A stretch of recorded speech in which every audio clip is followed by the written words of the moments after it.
Hello दोस्तों, good evening, नमस्कार। आप सभी का एक बार जो है फिर से बहुत बहुत स्वागत है आप सभी के अपने यूट्यूब चैनल परीक्षा की शिक्षा में। उम्मीद करता हूँ, आशा करता हूँ कि आप सभी जो है स्वस्थ हैं, कुशल मंगल है, अपनी तैयारी जो है बढ़िया और बेहतरीन तरीके से आप सभी लोग कर रहे हैं। तो जो भी क्लास में फर्स्ट टाइम आए हैं, पहली बार आए हैं, नए हैं, उसी को बता हमारे चैनल आपकी बीएड बैच परीक्षा 2026 की अपनी तरफ से तो डेली बेसिस पे करवा देते हैं। जिसे भी अपनी तैयारी पूरी करनी है, कंप्लीट करनी है, चैनल को सब्सक्राइब करके आप लोग हमारे साथ जुड़ जाइएगा। ठीक है, क्लास का समय देखिए, जीके जीएस की जो क्लासेस सुबह 10 बजे, रीजनिंग की क्लास जो है दोपहर को 1 बजे, कला की जो क्लास है शाम को 4 बजे, हिंदी की जो क्लास है रात को 8 बजे आप सबको देखने को मिलती है। इसी टाइम पर आप सबको क्लासेस जुड़ के तैयारी को पूरा और कंप्लीट करना है। नीचे डिस्क्रिप्शन आ चुका है इंस्टाग्राम टेलीग्राम का लिंक मिलेगा, तो आप इंस्टाग्राम पे फॉलो करेंगे, टेलीग्राम चैनल को ज्वाइन करेंगे। टेलीग्राम चैनल पर क्या है, डेली बेसिस पे क्लास का अपडेट, एग्जाम का अपडेट और जो पीडीएफ है आपको यहाँ पे देखने को मिल जाएगा। तो आप लोग जो क्या है, टेलीग्राम चैनल को ज्वाइन कर लेंगे, इसको नहीं मिस करेंगे आप सभी लोग। ठीक है, चलिए क्लास स्टार्ट बिना किसी देरी के। एक एक क्वेश्चन आपके एग्जाम के लिए बहुत इंपॉर्टेंट है, ध्यान से एक क्वेश्चन को देखिएगा, समझिएगा, फिर उसका उत्तर देने की कोशिश करते हुए आगे बढ़ेंगे। क्लास स्टार्ट करने से पहले जिस टाइम तक क्लास को लाइक नहीं किया लाइक करेंगे, शेयर नहीं किया शेयर करें, जिस टाइम तक चैनल को सब्सक्राइब नहीं किया चैनल को सब्सक्राइब करें। चलिए पहला क्वेश्चन क्या देगा।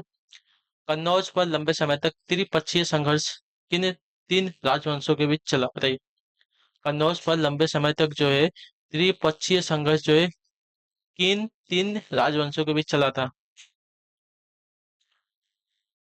तो देखिए, इसका राइट आंसर आपका हो जाएगा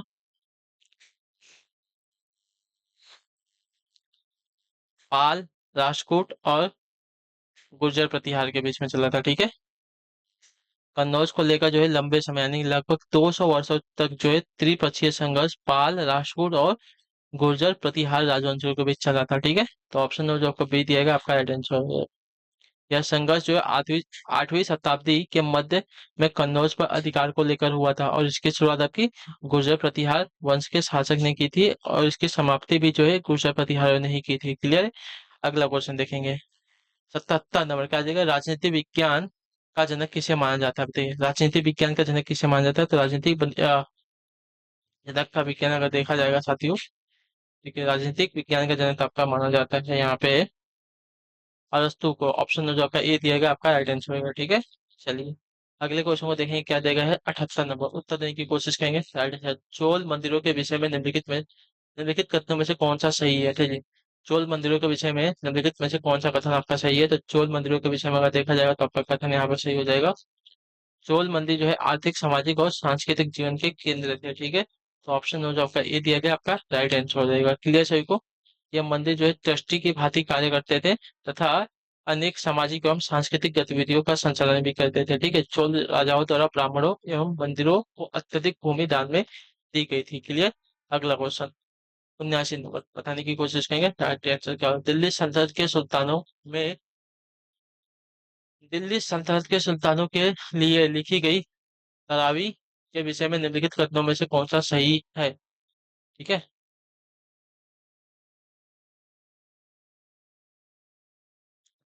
चलिए देखिए, तरावी के लेखक शासकों को अच्छे शासन की आवश्यकता और न्याय संगत शासन पर बल देते थे। यानी कि पहला वाला कथन आपका सही हो जाएगा। ठीक है, दिल्ली सल्तनत के सुल्तानों के लिए लिखी गई तवारीख महत्वपूर्ण ग्रंथ थे। ठीक है, तवारीख के लेखक जो है शासकों के अच्छे शासन की आवश्यकता और न्याय संगत शासन पर बल देते थे। ठीक है, अतः विकल्प आपका ये जो दिया गया राइट आंसर हो जाएगा। ठीक है, ऑप्शन ये आपका राइट है। 80 नंबर बजट होता है क्या, बताइए। बजट क्या होता है साथियों। चलिए, तो बजट आपका जो है वित्तीय प्रशासन का अंग है। ऑप्शन जो आपका ए दिया गया आपका राइट आंसर हो जाएगा। ठीक, क्लियर। अगला क्वेश्चन 81। तप्तद्वीप शब्द नीचे दिए गए विकल्पों में से किससे संबंधित होते हैं। तप्तद्वीप शब्द जो है नीचे दिए गए विकल्पों में से किससे संबंधित है। तो तप्तद्वीप शब्द का जो है यहाँ पे उदाहरण देखा जाएगा तो आपका राइट आंसर हो जाएगा उष्ण महानगर से। ठीक है, ऑप्शन जो आपका बी दिएगा आपका राइट आंसर होगा। तप्तद्वीप जो है शब्द उष्ण महानगर से संबंधित है। ये ऐसे क्षेत्र होते हैं जहाँ का तापमान जो है अन्य क्षेत्रों से अधिक होता है। ये मानव जीवन के लिए जो है हानिकारक होते हैं। क्लियर। अगला क्वेश्चन 82 नंबर है। निम्न मौलिक अधिकारों को उस अनुच्छेद के आरोही क्रम में लगाइए जिसके तहत वे संविधान में दिखाई देते हैं। ठीक है, निम्न मौलिक अधिकारों को उस अनुच्छेद के आरोही क्रम में लगाइए जिसके तहत वे संविधान में दिखाई देते हैं। ठीक है, चलिए, स्वतंत्रता का अधिकार है, सोशल कम्युनिटी का अधिकार है, समानता का अधिकार है, सांस्कृतिक और शैक्षिक अधिकार है। ठीक है, तो देखिए, यहाँ पे देखा है समानता का अधिकार, तो समानता का अधिकार सबसे पहले आएगा क्योंकि ये 14 से 18 तक दिया गया है, ठीक है। उसके बाद आएगा स्वतंत्रता का अधिकार। स्वतंत्रता का अधिकार जो है आपका यहाँ पे आता है 19 से लेकर 22 तक, ठीक है। ये 19 से लेकर 22 तक आता है। उसके बाद आपका आएगा शोषण के विरुद्ध अधिकार, जो कि आता है 23 से लेकर 24 तक, ठीक है। 23 से लेकर 24 तक जो है ये आता है। उसके बाद सांस्कृतिक और शैक्षिक अधिकार जो है आपका 29 से लेकर आपका 30 तक आता है, ठीक है।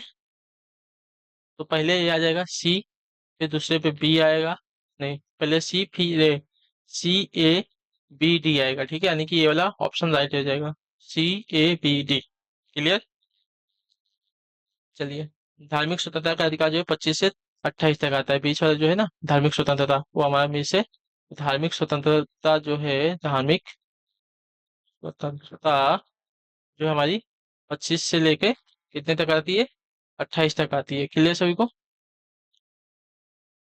और संवैधानिक उपचारों का अधिकार जो है अनुच्छेद 32 में आता है। चलिए, अगले क्वेश्चन को देखेंगे। आपका 83 नंबर, भारत के संविधान के किसी संशोधन विधेयक को रिक्त स्थान कहते हैं, बताइए। भारत के संविधान के किसी संशोधन विधेयक को रिक्त स्थान कहते हैं, क्या कहते हैं उसको? तो भारत के संविधान के किसी संशोधन विधेयक को जो है लोकसभा या राज्यसभा में पेश किया जा सकता है, याद रखिएगा, ठीक है। लोकसभा या राज्यसभा में जो है पेश किया जा सकता है। तो ऑप्शन नंबर जो टी दिया गया आपका राइट आंसर, ठीक है। भारत के संविधान के किसी संशोधन विधेयक को जो है लोकसभा या राज्यसभा में पेश किया जा सकता है, जबकि धन विधेयक को जो है केवल लोकसभा में जो है पेश किया जा सकता है, ठीक है। चलिए, अगले क्वेश्चन को देखेंगे क्या देगा, ध्यान से देखकर उत्तर देने की कोशिश करेंगे। राइट आंसर 84 84 नंबर क्या है, वनस्पति कृषि जो खेती का एक प्रारंभिक रूप है, पहली बार रिक्त स्थान में प्रयोग में लाया गया था, बताइए। वनस्पति कृषि जो खेती का एक प्रारंभिक रूप है, पहली बार जो है रिक्त स्थान में प्रयोग में लाया गया था, कहाँ पर? तो देखिए, या जो है पहली बार दक्षिण पूर्व एशिया में प्रयोग में लाया था, ठीक है। दक्षिण पूर्व एशिया में, ऑप्शन नंबर जो ये दिएगा आपका राइट आंसर। वनस्पति कृषि जो खेती का एक प्रारंभिक रूप है, पहली बार जो है दक्षिण पूर्व एशिया में प्रयोग में लाया गया था, अतः इसका संबंध आपका जो है विकल्प ए सही हो जाएगा। दक्षिण पूर्व एशिया, एशियाई देशों में Thailand, Vietnam, Cambodia, Indonesia, Myanmar जैसे देश आते हैं, ठीक है। अगले क्वेश्चन को देखेंगे। आपका क्या है 85 में, भारत के संविधान के कौन से घटक जो है मानव अधिकारों के सिद्धांतों को शामिल करते हैं, जैसे मानव अधिकारों की सार्वभौमिक घोषणा में परिकल्पित है, बताइए। इसका राइट आंसर होगा, भारत के संविधान के कौन से घटक जो है मानव अधिकारों के सिद्धांतों को शामिल करते हैं, जैसे मानव अधिकारों की सार्वभौमिक घोषणा में परिकल्पित है।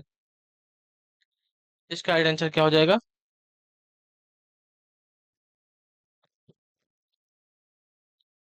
तो देखिए, मौलिक अधिकार और राज्य के नीति निर्देशक सिद्धांत, ये आपके राइट हो जाएंगे, ठीक है। यानी कि ऑप्शन बी आपका राइट होगा। भारत के संविधान में मौलिक अधिकार एवं राज्य के नीति निर्देशक सिद्धांत वाले भाग जो है मानव अधिकारों के सिद्धांत को शामिल करते हैं, जैसे मानव अधिकारों की सार्वभौम घोषणा में परिकल्पित है, ठीक है। अर्थात इनमें जो है मानव अधिकार संबंधी प्रावधान उपबंधित है, ठीक है। क्लियर सभी को। चलिए, अगले क्वेश्चन को देखेंगे क्या दिया गया है। 86 नंबर, बताइएगा राइट आंसर क्या हो जाएगा। 86 है, रिक्त स्थान भारत सरकार में शीर्षस्थ कार्यकारी अधिकारी और सबसे वरिष्ठ लोक सेवक है, बताइए कौन? रिक्त स्थान जो है भारत सरकार में शीर्षस्थ कार्यकारी और अधिकारी और सबसे वरिष्ठ लोक सेवक है, कौन? तो आपका राइट आंसर यहाँ पर होगा कैबिनेट सचिव, ठीक है। ऑप्शन नंबर आपका सी दिया गया आपका सही उत्तर। कैबिनेट सचिव जो है भारत सरकार में शीर्षस्थ कार्यकारी अधिकारी और सबसे वरिष्ठ लोक सेवक है। कैबिनेट सचिव सिविल सेवा बोर्ड, कैबिनेट सचिवालय भारतीय प्रशासनिक सेवा के अध्यक्ष और भारत सरकार के नियमों के तहत जो है सभी सिविल सेवाओं के प्रमुख होते हैं, ठीक है। चलिए, 87 नंबर है, बताने की कोशिश करेंगे। 87 पर राइट आंसर होगा, राष्ट्रपति और उपराष्ट्रपति के चुनाव के संबंध में चुनाव याचिका को रिक्त स्थान के समक्ष दायर किया जा सकता है, किसके समक्ष, बताइए। तो राष्ट्रपति और उपराष्ट्रपति के चुनाव के संबंध में चुनाव याचिका को रिक्त स्थान के समक्ष जो है दायर किया जा सकता है, किसके समक्ष में? तो इसका राइट आंसर आपका क्या हो जाएगा? तो इसका राइट आंसर हो जाएगा यहाँ पे सर्वोच्च न्यायालय के समक्ष, ठीक है। ऑप्शन नंबर आपका ए राइट हो जाएगा, ठीक है। इसका वर्णन जो है संविधान के अनुच्छेद 71 में किया गया है और इस संबंध में सर्वोच्च न्यायालय द्वारा किया गया निर्णय अंतिम होगा, ठीक है। चलिए, अगला क्वेश्चन है 88 नंबर प्रश्न, ध्यान से देखेंगे। राज्य के नीति निर्देशक सिद्धांतों में से कौन सा अनुच्छेद जो है प्रबंधन में श्रमिक भागीदारी को सुरक्षित करने की बात कहता है, बताइए। तो इसका राइट आंसर आपका हो जाएगा साथियों अनुच्छेद 43A, ठीक है। ऑप्शन जो आपका ये दिएगा आपका राइट आंसर अनुच्छेद 43A आपका सही उत्तर है। राज्य के नीति निर्देशक सिद्धांतों को अनुच्छेद 43A प्रबंधन में श्रमिक भागीदारी को सुरक्षित करने की बात कहता है, ठीक है। इसमें यह उल्लेखित है कि राज्य उपयुक्त कानून द्वारा या अन्य प्रकार के औद्योगिक संस्थाओं के प्रबंधन में कर्मचारियों की भागीदारी बनाने के लिए कदम उठाएगा। ठीक है। चलिए अगला प्रश्न देखेंगे आपके सामने क्या है। 89 89 नंबर। निम्नलिखित में से कौन सा विषय जो है राज्य सूची का एक हिस्सा है। निम्नलिखित में से कौन सा विषय जो है राज्य सूची का एक हिस्सा है। तो राज्य सूची का एक हिस्सा आपका जो है यहाँ पे कृषि आय पर कर आपका हो जाएगा। ठीक है। कृषि आय का कर जो है आपका राज्य सूची का विषय होता है।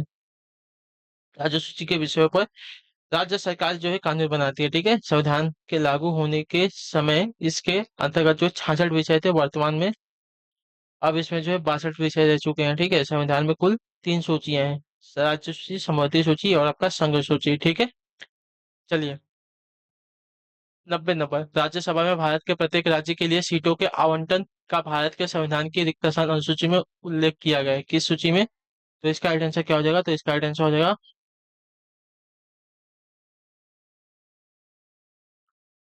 चौथी अनुसूची में। ठीक है। ऑप्शन जो ये दिया गया आपका राइट आंसर होगा। राज्यसभा में भारत के प्रत्येक राज्य के लिए सीटों के आवंटन का भारत के संविधान की चौथी अनुसूची में जो उल्लेख किया गया। ठीक है।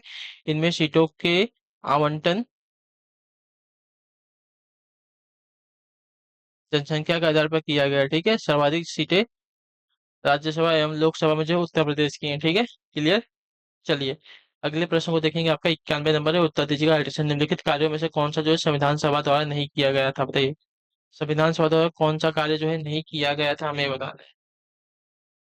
तो देखिए इनमें से देश के प्रथम प्रधानमंत्री के रूप में जवाहरलाल नेहरू को नहीं चुना गया था। ठीक है। ऑप्शन जो ये दिया गया आपका राइट आंसर। संविधान सभा के प्रधानमंत्री के रूप में जवाहरलाल नेहरू को चुना नहीं गया था। ठीक है। जबकि राष्ट्रमंडल में भारत की सदस्यता का अनुमोदन तथा राष्ट्रगान और राष्ट्रगीत को अंगीकृत करने का कार्य जो है संविधान सभा में जो है किया गया था। ठीक है। चलिए अगले क्वेश्चन को देखेंगे। आपका है 92 नंबर। कोरिंगा गरान वन कहाँ है, बताइए। कोरिंगा गरान वन कहाँ पर है। तो कोरिंगा गरान वन की अगर बात करेंगे तो यह जो है आंध्र प्रदेश में। ठीक है। ऑप्शन जो आपका डी दिया गया आपका राइट आंसर है। ठीक क्लियर।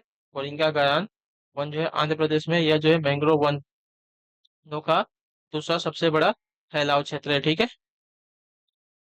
चलिए अगले क्वेश्चन को देखेंगे। आपका है 93 नंबर। पूछा गया है रिक्त स्थान समिति के अध्यक्ष होते हैं जिनकी सिफारिशों पर केंद्र सरकार प्रवर्तन निदेशक नियुक्त करती है। बताइए इसका राइट आंसर क्या हो जाएगा। तो इसका राइट आंसर हो जाएगा यहाँ पे केंद्रीय सत्कर्ता आयुक्त की। ठीक है। ऑप्शन नंबर जो हमारा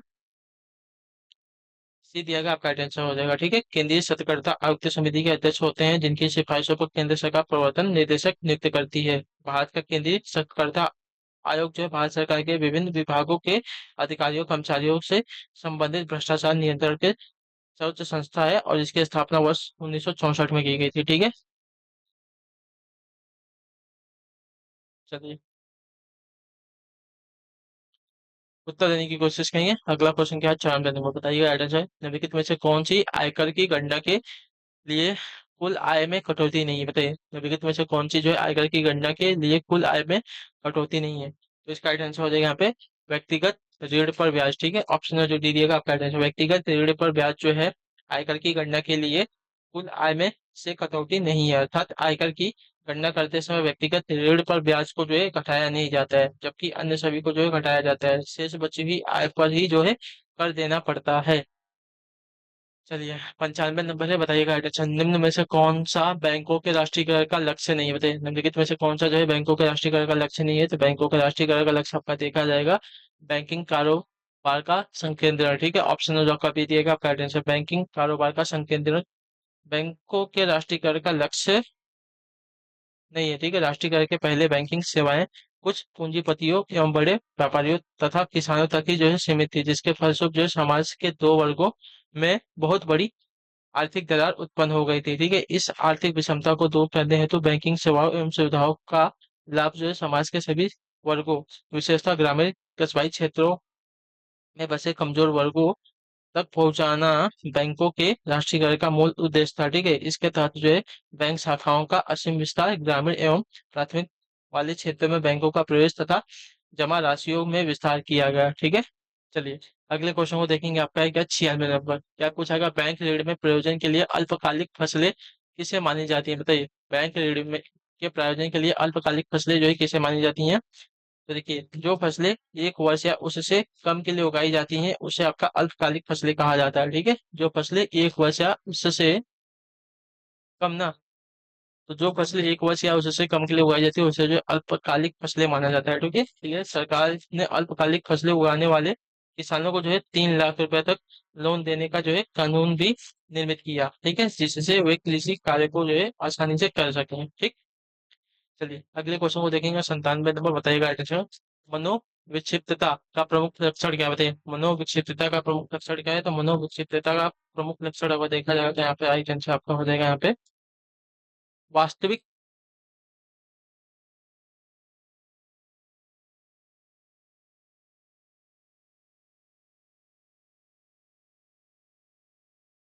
से विमुखता। ठीक है, वास्तविकता से विमुखता। ठीक है, ऑप्शन में जो आपका डी दिएगा आपका मनोविक्षिप्तता में व्यक्ति जो है वास्तविक तथ्यों से विमुख हो जाता है। तो ऑप्शन में जो आपका डी दिएगा आपका राइट आंसर। अगले क्वेश्चन को देखेंगे क्या देगा। 98 नंबर बताइएगा आंसर।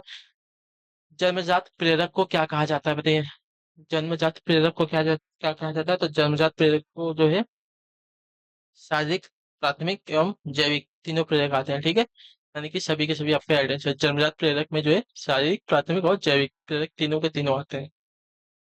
चलिए 99 नंबर, द्वितीयक समूह होते हैं क्या? बताइए, द्वितीयक समूह क्या होते हैं? तो द्वितीयक समूह की अगर बात करेंगे तो द्वितीयक समूह आपके जो है उद्देश्य उन्मेषित होते हैं। तो ऑप्शन नंबर हमारा जो बी दिया गया आपका राइट आंसर। चलिए, द्वितीयक समूह जो उद्देश्य उन्मेषित होते हैं तो ऑप्शन नंबर बी हमारा सही उत्तर होगा। अगला है आपका 100 नंबर। इनमें से कौन सी एक आपका असंगतात्मक प्रक्रिया? बताइए, निम्नलिखित में से इनमें से कौन सी आपकी एक संगठनात्मक प्रक्रिया है? तो इसका राइट आंसर आपका हो जाएगा यहाँ पे प्रयोगिता, प्रतियोगिता। ठीक है, ऑप्शन में जो आपका सी दिएगा आपका राइट आंसर। प्रतियोगिता एक आपकी असंगठनात्मक प्रक्रिया है। इसे आपका मौन संघर्ष के नाम से भी जो है जाना जाता है। ठीक है, चलिए तो इसी के साथ जो आपकी क्लास है आज की है पूरी होती है, कंप्लीट होती है। उम्मीद करता हूँ आप सबको क्लास जो है पसंद आई होगी।